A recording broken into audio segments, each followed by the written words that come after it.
Le charme des paysages, la diversité de l'environnement poussent l'homme, au seuil de son émergence, à méditer sur le pourquoi des choses. Les feux du couchant, le chatoiement des fleurs, le miroitement des eaux, la succulence des fruits, le plumage audacieux des oiseaux, c'est de cette dissemblance de la nature que s'est manifestée sa réflexion primaire. L'accroissement de ses observations a lentement fait naître en lui l'insatiable désir de connaître et de comprendre.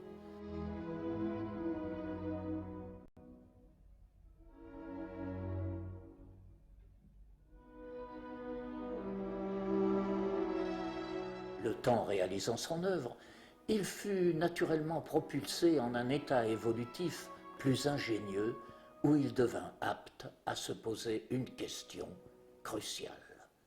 Cette question était simple, c'est la réponse qui était compliquée. Avait-il, oui ou non, une raison d'être? Une telle question est toujours à l'ordre du jour. Quelle place avons-nous en l'univers? Vérité, contre-vérité, conviction, raison d'être? Nous sommes aujourd'hui en déshérence de perception. Le présent nous absorbe, le futur nous angoisse. Serait-ce dans le passé que nous devrions orienter notre quête pour tenter de découvrir cette raison d'espérer qui fait tant défaut à notre équilibre intime? S'il est un lieu sur Terre où nous pouvons tourner nos regards interrogateurs avec quelques chances de succès, c'est bien le site de Gizeh en Égypte. Voici le site de Gizeh dans son ensemble. Mémorisons la disposition des monuments. La plus petite des trois pyramides est Mykérinos. Képhrène est au centre, et plus au nord se tient la grande pyramide dite de Khéops. Vers l'est, le Sphinx et le temple de la vallée. Selon les experts, ces édifices seraient disposés là sans lien particulier, au gré des inspirations de leurs édificateurs. Devons-nous accorder un crédit total, si ce n'est aveugle, à ces affirmations? Oui, si nous nous référons à ce qui est enseigné et à l'abondante littérature dont le site est l'objet depuis des siècles. Non, si nous nous livrons à des recherches sur les distances, les hauteurs, les positions. Non, si nous établissons des rapports avec les nombres, la géométrie, l'astronomie. Les démonstrations animées que nous allons devoir faire figurer en ce document en sont les preuves convaincantes. Pourquoi? Eh bien, si nous nous référons à ce qui nous est enseigné, les monuments disposés sur ce site sont des tombeaux alignés là au hasard de la topographie. Ils dateraient environ de 2500 ans avant l'année 0 de notre ère. Ils n'auraient rien d'étrange à contempler, si ce n'est leur démesure par rapport aux sépultures communes. Au dire des égyptologues, gens de référence, nous aurions là les mausolées sépulcraux de 3 rois de la 4e dynastie.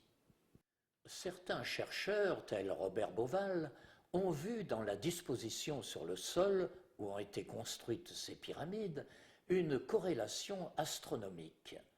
Les 3 étoiles centrales d'Orion, plus connues sous le vocable de baudrier, se superposent étrangement aux 3 monuments.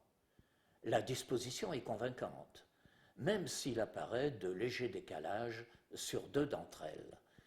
Ces écarts irrecevables pour les égyptologues pourraient-ils se justifier? Si nous traçons un cercle, dont le centre est sur Khéops et la circonférence sur Nataka, l'étoile Al-Nilam accuse un léger décalage sur le sommet de Képhrène. Un triangle équilatéral, dont un cercle est circonscrit, épouse le centre de Khéops et le côté de Képhrène, alors que le grand carré longe le côté de Mykérinos. Les étoiles du baudrier d'Orion pourraient-elles s'appliquer différemment sur la géométrie des pyramides? Eh bien oui, tout en conservant la notion que ces 3 pyramides sont sa représentation. Dans un premier cas, nous observons que c'est l'angle d'un triangle équilatéral qui nous indique à droite la position de l'étoile Mataka. Dans un second cas, à l'effet inversé, la circonférence du cercle se limite toujours aux angles extrêmes des trois monuments. Mais les étoiles adoptent pour deux d'entre elles les positions aux extrémités des arêtes, alors qu'Alnilam s'applique sur le centre de la face est de Képhren. Ajoutons que la disposition des astres relève ici d'un cliché astronomique et ne souffre donc de contestation. Hélas, la séduisante théorie de Robert Bauval venait contrarier les conventions admises. Aussi ne rallia-t-elle point, loin s'en faut, tous les suffrages. Ce qui revient à dire que toute étude parallèle, aussi sérieuse soit-elle, ne saurait côtoyer un consensus dûment officialisé. Le site se limiterait donc à une banale nécropole, sans autre interprétation. Certes non. Après un demi-siècle de recherche, nous avons l'outrecuidance de prétendre le contraire. Il apparaît évident que les constructeurs de ces monuments, ces bâtisseurs d'éternité, avaient un plan d'ensemble bien précis. Cette première conclusion nous amène à une question capitale. Pourquoi des agencements aussi manifestes alors qu'il s'agit de simples tombeaux? Méditons un instant sur ce rapporteur original de 180 degrés. Il nous est donné par le cumul 5 fois répété de la distance des édifices pyramidaux. Soit pour le cercle complet, 10 multiplié par 36 degrés égale 360 degrés, alors que l'angle des sommets affiche, lui, 30 degrés, soit 300 degrés. Ce sont là deux grandes constantes universelles.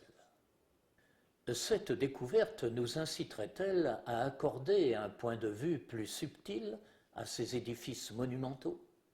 Les fresques, les bas-reliefs ne nous exhortent-ils pas, par leur côté abscon, à plus de discernement? En d'autres termes, y aurait-il en ces édifices un sens caché que les intéressés eux-mêmes ne soupçonnent pas? Prenons un exemple parmi des centaines répertoriées. Cette représentation est issue du tombeau de Rekhmiré, vizir de la XVIIIe dynastie. La scène représente, en parfaite innocence, un chantier où s'activent des travailleurs. Le vizir, cependant, était un grand initié, et selon toute vraisemblance, il tenait à le faire connaître à ses frères visiteurs. Le motif central nous montre un bloc de pierre sur lequel s'active un homme muni d'une houe, dont le terme mer est le même que le mot pyramide. L'attention se porte naturellement sur la forme de ce bloc ouvragé représentatif du nombre d'or. C'est alors que des points précis nous invitent à un tracé complémentaire d'où émergent les angles de la grande pyramide. Sur la partie basse, un scribe semble nous l'affirmer en indiquant à l'aide d'un outil le niveau de la chambre souterraine.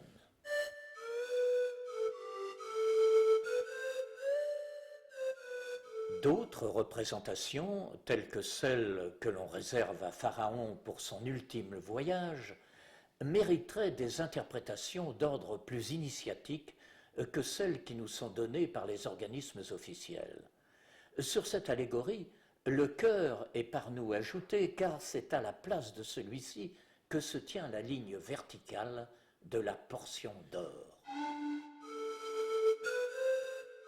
Voyons maintenant l'harmonie que peuvent engendrer les nombres sur le plateau de Gizeh.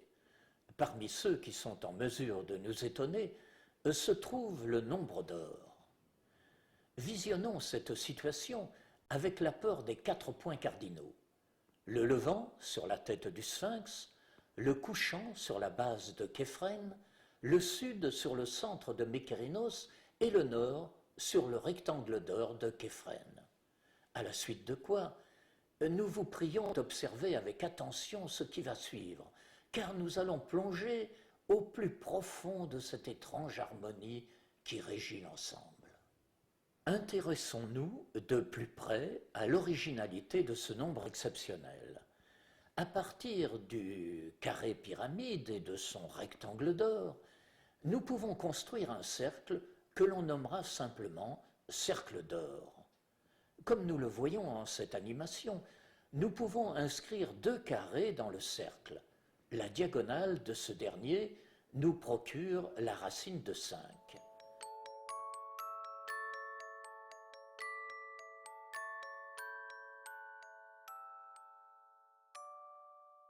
Voyons maintenant sur l'ensemble du site les effets coordonnés de ce que nous venons de découvrir. Sur cette animation, Képhren fait le lien avec Mykérinos et Khéops, mais aussi avec le Sphinx. On constate que le carré intérieur du cercle d'or de Khéops s'aligne sur le grand lion de pierre, précisément au niveau de sa tête anthropomorphe. Pour couronner le tout, l'ensemble impose un carré parfait qu'un triangle équilatéral vient corroborer. Il apparaît clairement que ces omniscients concepteurs n'étaient pas de simples bâtisseurs. Nous ne pouvons dissocier la parfaite disposition de ces édifices des hautes capacités mentales et technologiques nécessaires à de tels agencements.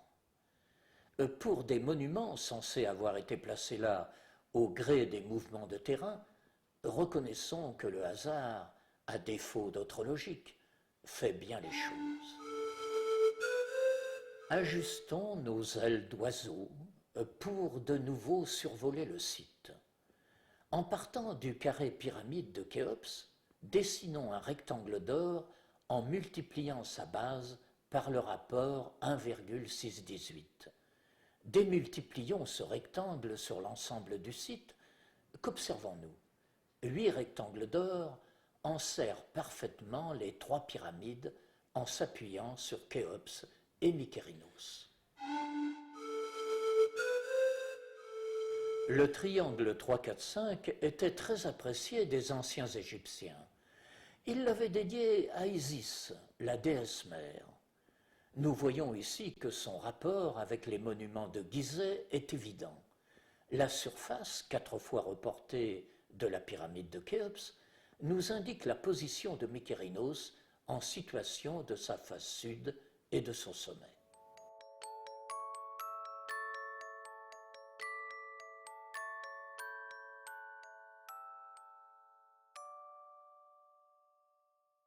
Terminons cette quête du nombre d'or avec ce fabuleux kaléidoscope du site de Gizeh. Ce mandala, nous le voyons, regroupe tous les sommets. Une telle illustration inspire la pureté, l'harmonie et plus que tout la vérité. Elle est là, flagrante, indéniable, silencieuse, mais en même temps subversive et propre à tout remettre en question. Les deux circonférences sont ici parfaitement tangentes sur la diagonale, mais plus incroyable encore, les deux diamètres cumulés réalisent exactement 1000 mètres. Vous avez bien entendu, 1000 mètres. Impossible, ils ne connaissaient pas le mètre. En effet, rappelons selon les critères officialisés que les Égyptiens de l'époque supposée de la construction de ces pyramides n'étaient pas censés connaître le mètre, ainsi que la roue, le nombre pi et la précession des équinoxes. Voici donc un premier anachronisme qui a le mérite de nous interpeller sur ces postulats erronés. À ce stade, nous pressentons que nous allons devoir nous interroger sur les mesures et les distances pour tenter d'établir la vérité dissimulée sous le boisseau. Ces engendrements numériques ne peuvent laisser indifférents les plus sceptiques d'entre nous. Souhaitons-le, car nous allons maintenant plonger au plus profond de cette étrange harmonie qui régit l'ensemble du plateau. Traçons un cercle à partir de l'angle diagonal de Khéops. Nous observons qu'il rejoint le centre de Képhren. Traçons un second cercle sur l'angle diagonal de Képhren. Il passe par le centre de Khéops et le centre de Mykérinos. Ce beau constat devrait retenir notre attention par la simple étrangeté de ces concordances. Mais lorsque nous découvrons que la demi-circonférence du petit cercle est égale au diamètre du plus grand, cela laisse perplexe. Une telle disposition peut-elle résulter du hasard? Nous vous laissons juges. Nous devons nous plier aux exigences de la symétrie afin de faire figurer ici, sur la gauche, une pyramide virtuelle. Le graphisme ainsi composé nous livre une belle agrégation des nombres et des signes. Le plus remarquable, ce sont ces 4 fois 900 mètres du carré circonscrit pour un périmètre de 3600 mètres.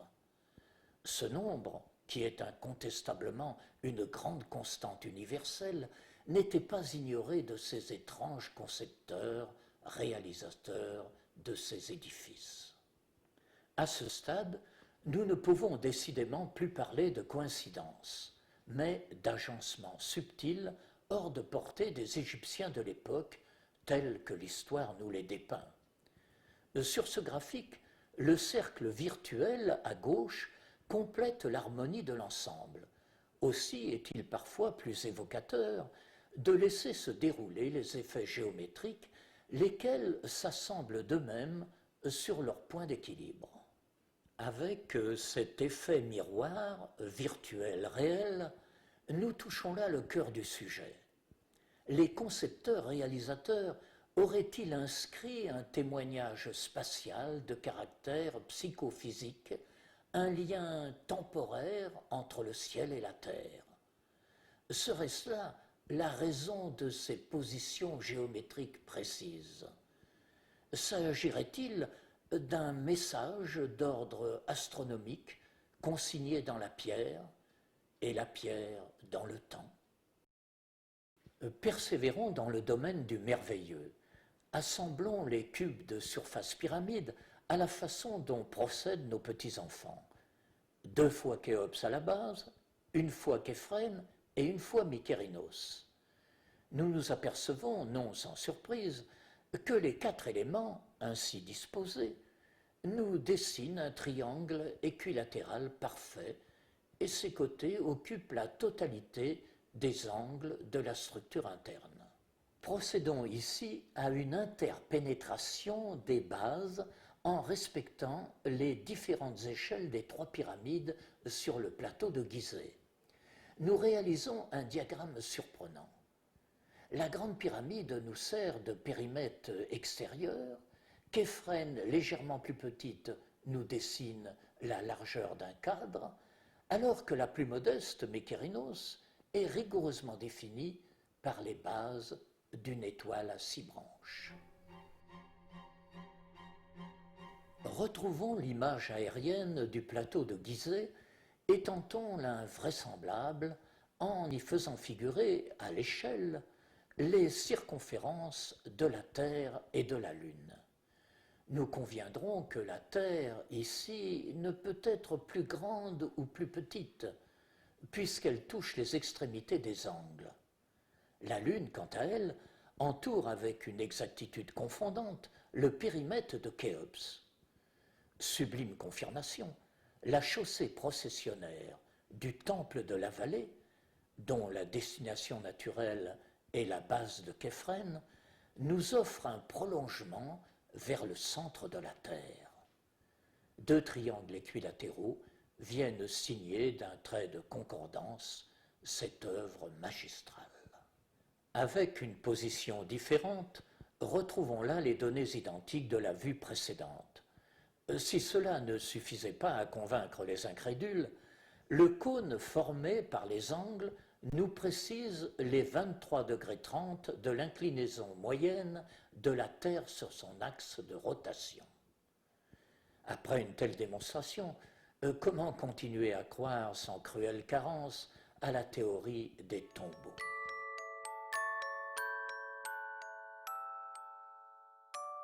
Les anciens prétendaient que la Terre était carrée.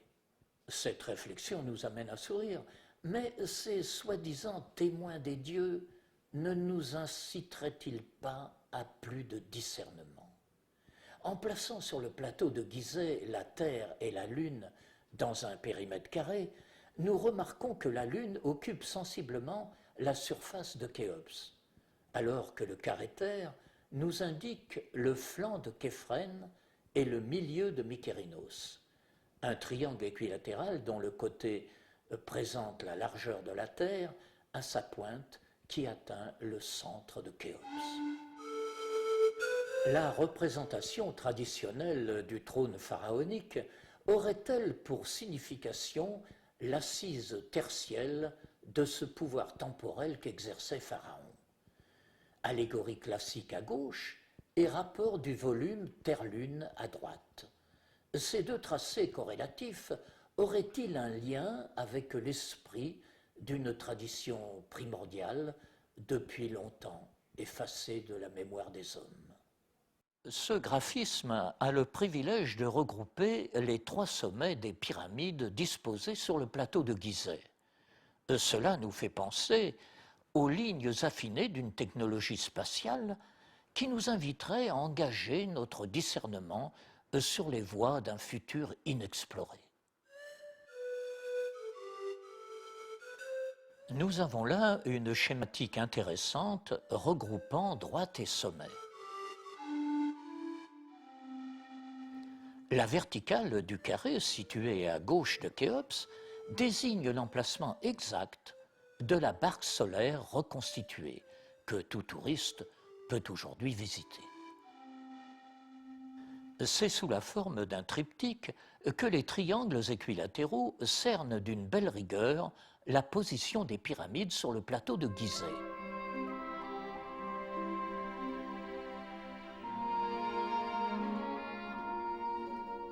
À gauche du sphinx, la chaussée processionnaire s'étire jusqu'à la pointe du triangle de Képhren. Un autre aspect de cette triangulation nous laisse pantois devant l'harmonie qui se dégage d'une aussi simple application. Quel est donc cet ordinateur réputé sépulcral qui a pu puiser en sa logistique autant de génie?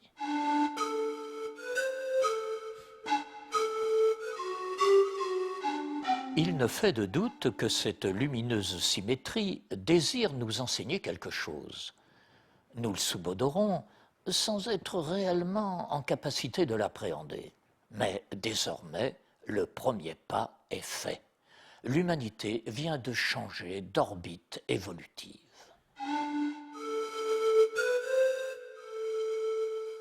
Réelle, virtuelle, la vérité a-t-elle des aspects qui échappent en partie à nos cinq sens? L'image que nous renvoie le miroir est-elle si aléatoire ou est-elle l'application d'un univers parallèle de référence? L'apparente asymétrie des trois se changerait-elle en une harmonie des neuf ou l'Énéade égyptienne?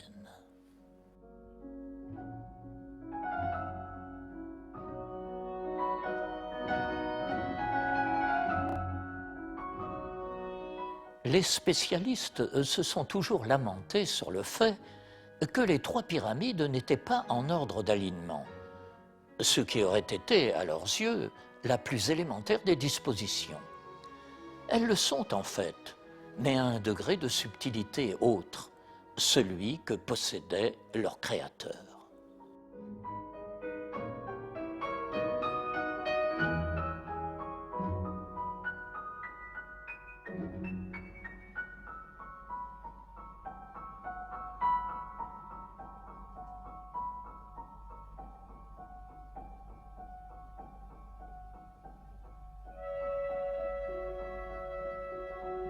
Cercle, triangle et carré semblent particulièrement affectionner le site.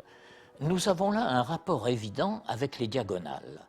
Elles font d'un chaos apparent une harmonie sous-jacente, empreinte des plus hauts indices de la connaissance.